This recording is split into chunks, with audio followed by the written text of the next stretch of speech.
आज हम लोग जानने वाले हैं ना अलजेब्रिक एक्सप्रेशन के कुछ बेसिक टिप्स। बहुत से बच्चों को क्या है कन्फ्यूजन होती है, उनको बेसिक का नॉलेज ही नहीं होता है। अलजेब्रिक एक्सप्रेशन एक बहुत ही डिफिकल्ट चैप्टर है।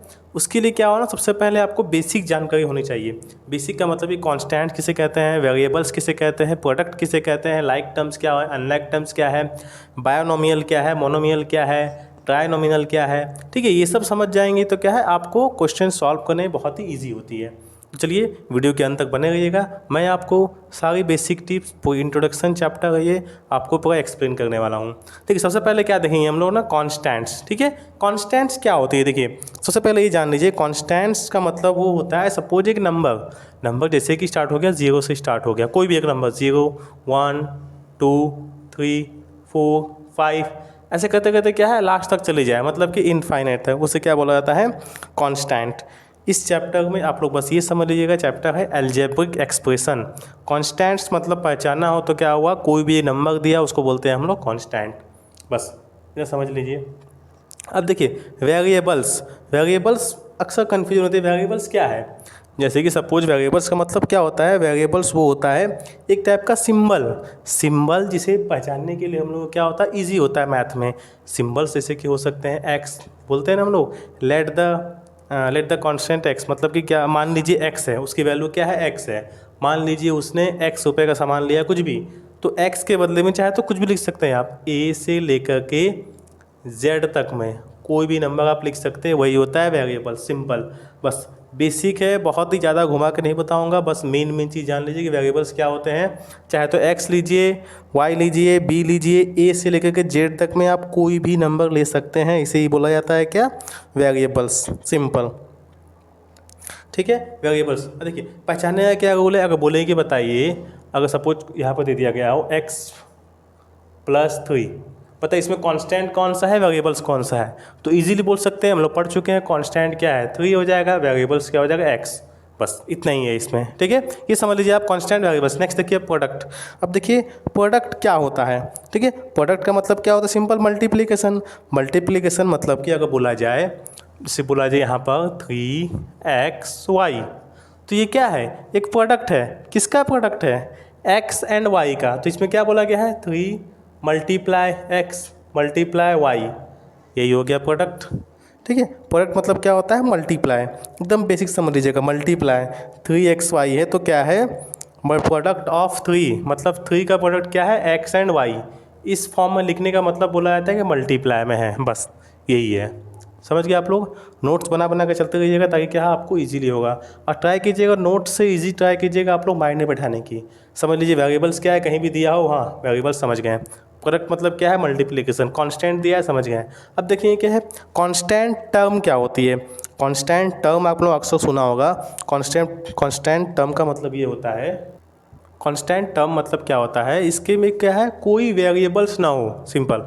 कांस्टेंट देखिए हम लोग क्या है, ऊपर है 0 1 2 3 4 है। अगर देखिए कोई क्वेश्चन बोला गया आपको 2 - 2 7 x y+8, कुछ ही मान लेते हैं नंबर, ठीक है, कोई भी रैंडम ले लेंगे हम लोग, एंड -7, इन तीनों में बताइए कांस्टेंट टर्म कौन सा है।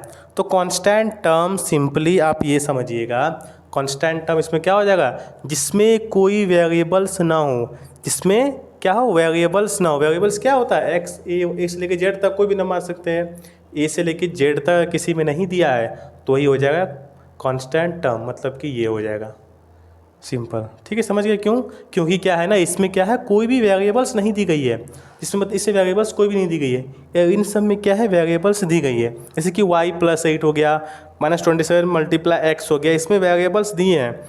ए से लेकर जेड तक में कोई भी नंबर किसी पे ना दिया गया हो, तो वह होता है कांस्टेंट टर्म, बस यही है, समझ गए। अब देखिए यहाँ पर सपोज एग्जांपल और दे सकते हैं, 23x 47y एंड 23, तो इसमें क्या हो जाएगा हमारा, इसमें हो जाएगा ना 23 जो है वही क्या हो जाएगा हमारा, कांस्टेंट टर्म हो जाएगा।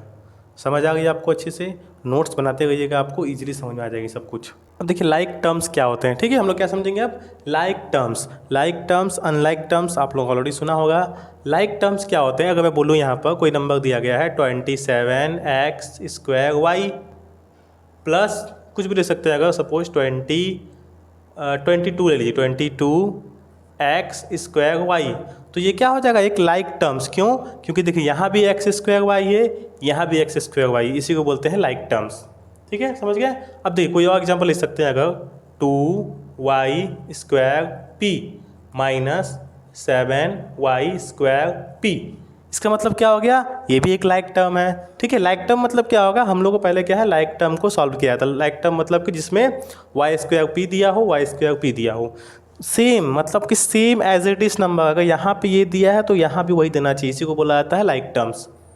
दोनों में सेम, इससे कोई फर्क नहीं पड़ता, इसमें कोई भी नंबर दिया हो, वेरिएबल्स जो दिए हो ना, इसमें सेम दिया गया हो, चाहे वो बाय में दिया हो, x² y दिया हो, y² 2 दिया हो, xy का स्क्वायर दिया हो, कोई भी दिया हो, इसे ही बोला जाता है लाइक टर्म्स।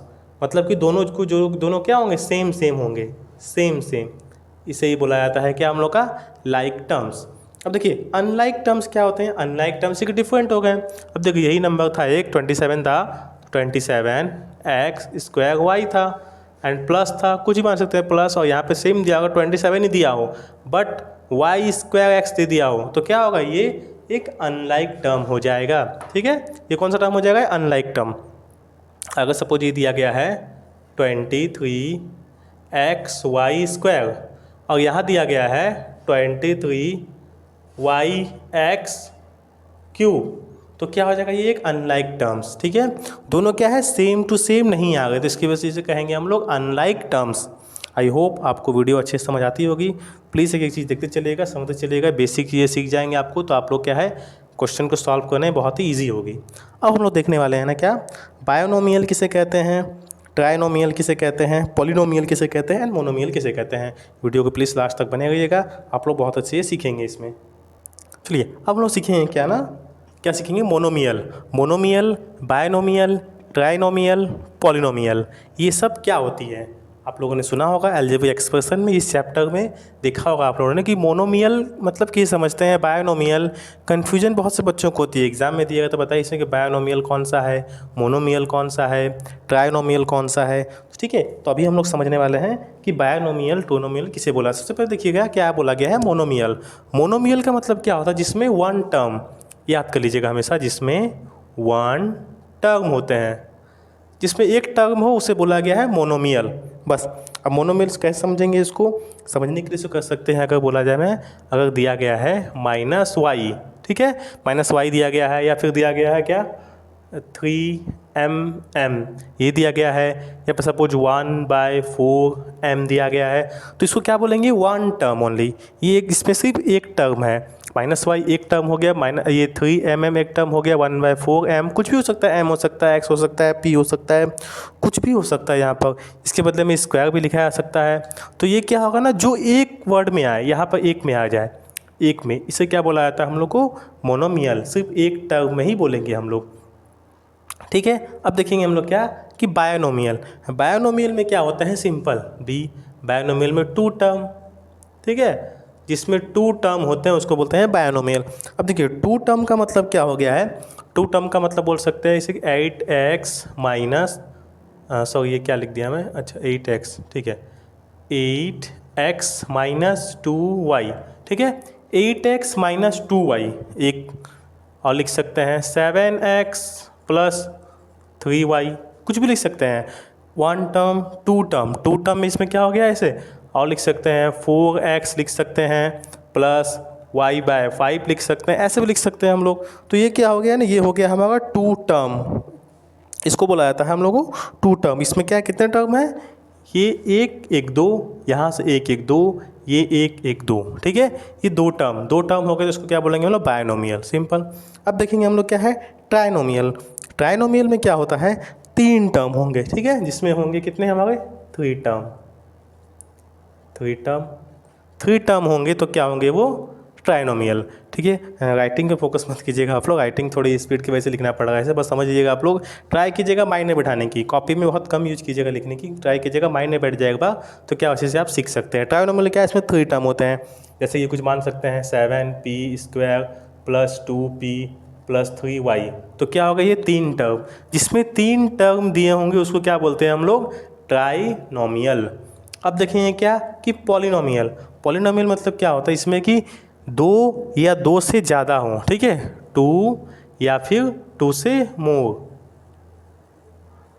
टर्म, उसे क्या बोलते हैं हम लोग ना, पॉलिनोमियल टर्म बोलते हैं। अब पॉलिनोमियल का एग्जांपल क्या हो जाएगा, अगर बोला जो मैं, अगर यहाँ पे ले सकते हैं 2y+3x+y+8, तो इसमें क्या हो गया है, देखिए 1 2 3 4, ठीक है, ये 1 2 3 4, तो ये क्या हो जाएगा हमारा पॉलिनोमियल।